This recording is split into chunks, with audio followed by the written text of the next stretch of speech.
Shalom saudara-saudara yang dikasihi Tuhan Yesus Kristus. Salam sejahtera buat saudara semua dimanapun saudara berada. Damai sejahtera kiranya melimpahi saudara-saudara. Markus 2 ayat yang ke-14 sampai dengan 17. Kemudian ketika ia berjalan lewat di situ, ia melihat Lewi anak Alfius duduk di rumah cukai. Lalu ia berkata kepadanya, "Ikutlah aku." Maka berdirilah Lewi lalu mengikuti dia. Kemudian ketika Yesus makan di rumah orang itu, banyak pemungut cukai dan orang berdosa makan bersama-sama dengan dia dan murid-muridnya, sebab banyak orang yang mengikuti dia.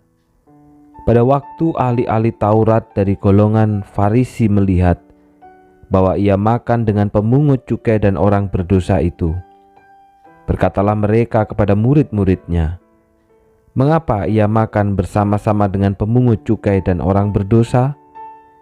Yesus mendengarnya dan berkata kepada mereka, "Bukan orang sehat yang memerlukan tabib, tetapi orang sakit. Aku datang bukan untuk memanggil orang benar, melainkan orang berdosa." Saudaraku, bagaimana sikap kita terhadap orang yang kita anggap jahat? Orang yang kita anggap berdosa. Katakanlah seandainya ada orang yang di sekitar kita itu adalah mantan narapidana. Bagaimana kira-kira sikap kita? Bagaimana kira-kira sikap lingkungan kita terhadap dia? Mungkin sebagian besar akan menjauhi dia, bahkan berprasangka buruk terhadap dia. Tetapi satu pertanyaan juga, apakah Allah juga akan menjauhi dia? Saudara, perikop hari ini menunjukkan hal yang berbeda. Yesus memanggil Lewi si pemungut cukai untuk mengikut dia. Ini menimbulkan tanda tanya besar dalam benak orang-orang Farisi. Apalagi Yesus bukan hanya memanggil Lewi, tetapi ikut makan juga di rumahnya bersama pemungut cukai lainnya dan orang-orang berdosa.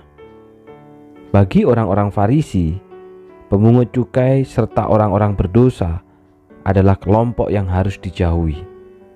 Tak layak untuk didekati, sebab para pemungut cukai bekerja untuk pemerintahan Romawi yang dianggap kafir. Maka mereka pun dianggap menjadi najis. Orang-orang berdosa juga harus dijauhi karena mereka mengingkari hukum Taurat dan melanggar peraturan Farisi. Namun apa yang Yesus lakukan? Dalam ayat yang ke-14 dikatakan, ia melihat Lewi, anak Alfius duduk di rumah cukai. Lalu ia berkata kepadanya, "Ikutlah aku." Saudara, para pemungut cukai dan orang berdosa harus dirangkul masuk ke dalam kerajaan Allah. Orang-orang tersebut digambarkan bagaikan orang yang sakit yang harus disembuhkan. Dan itulah tujuan utama kedatangan Yesus, yaitu untuk memanggil orang berdosa supaya bertobat. Dengan demikian, kehadiran kerajaan Allah menjadi nyata bagi kaum yang tersisihkan. Karena itu, ketika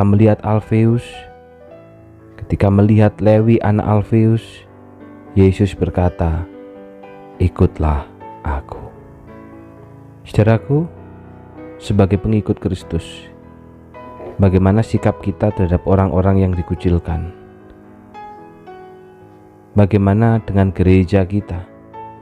Sudahkah menjadi perpanjangan tangan Kristus dan membawa shalom Allah ke tengah mereka yang terpinggirkan? Sebagai gereja, apakah kita sudah peka dan membuka mata hati bagi orang-orang yang disingkirkan, bagi orang-orang yang tidak dianggap? Ataukah gereja telah mengalami penerimaan Allah, bersikap tak peduli dan sibuk membangun diri hingga bak menara gading? Gereja egois, hanya memikirkan diri sendiri. Atau bahkan mungkin gereja justru ikut mengucilkan orang-orang yang dipinggirkan. Saudaraku, melalui kisah daripada Lewi yang dipanggil untuk menjadi murid Kristus, kiranya Tuhan menolong kita untuk memiliki hati seperti Kristus, melihat orang yang dipinggirkan, melihat orang yang tersisihkan, melihat orang berdosa memerlukan Kristus di dalam hidupnya, sehingga yang kita beritakan kepada mereka adalah berita Kristus, berita kebenaran, bukan untuk dijauhi, bukan untuk disingkirkan, bukan untuk makin dipinggirkan, tetapi justru untuk diberitakan kebenaran. Mari kita berdoa. Kami bersyukur Tuhan karena hari ini firman-Mu mengingatkan setiap kami. Kadang kami pun berlaku bukan sebagai orang yang memperoleh anugerah dari Tuhan. Kadang kami justru malah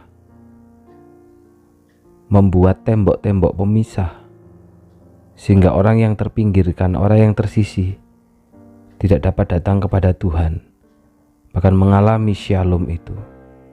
Hari ini Tuhan, firman-Mu mengingatkan kepada kami, Lewi, anak Alfius, yang zaman itu dianggap sebagai orang yang najis, orang yang terpinggirkan, orang yang tidak ada artinya. Justru Tuhan datang, memanggilnya, makan bersamanya, membawa kerajaan sorga dan damai sejahtera dalam hidupnya, sehingga pertobatan itu terjadi. Tolonglah kami ya Bapa, supaya kami memiliki hati seperti Engkau. Kami bersikap benar terhadap orang-orang yang dikucilkan, yang disisihkan, dengan membawa kebenaran, supaya mereka mengalami pertobatan. Berdoa juga untuk latihan-latihan, baik itu Jumat Agung maupun juga Minggu Paskah. Tuhan berkati melalui segala latihan dan persiapan itu, hati kami makin mendekat kepada Engkau, dan kami makin bertumbuh dewasa di dalam kerohanian. Dalam nama Tuhan Yesus kami dah berdoa. Amin. Tuhan memberkati.